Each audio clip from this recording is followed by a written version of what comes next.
You want the best for your car? You already watch our tutorials. So the best place for the best deal is to buy from the Mr. Auto app.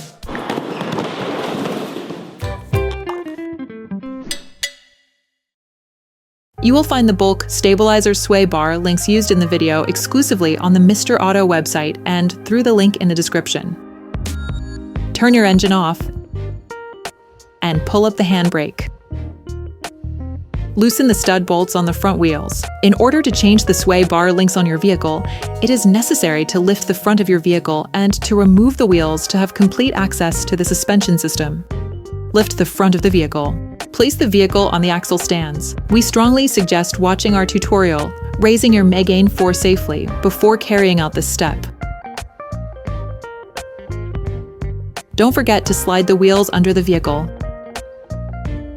The sway bar links connect the sway bar to the shock absorbers to always ensure that the wheels remain on the ground. As the components to be removed are very often seized up, don't hesitate to brush and use penetrating oil to facilitate the operation.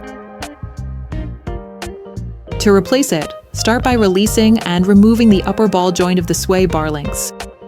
Stop the rotation of the ball joint with the T30 Torx screwdriver and remove the nut using the 16mm spanner.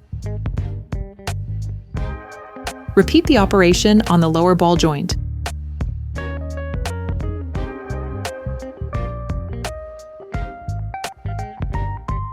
Remove the nut, then the sway bar link.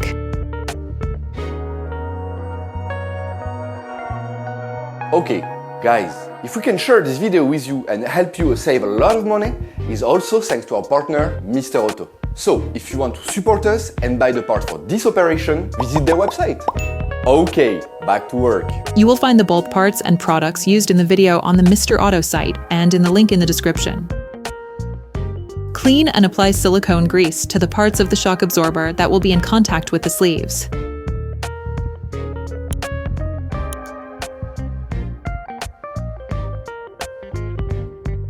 Take the new sway bar link axle rod. Remove the lead nuts provided with it. Put the sway bar link back in place.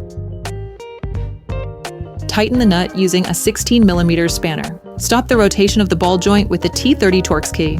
Repeat the operation on the upper ball joint. Tighten the nuts with the Torx spanner.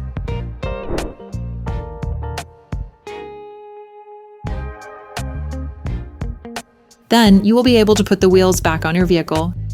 Put your car back on the ground and block the wheels securely. Operation completed.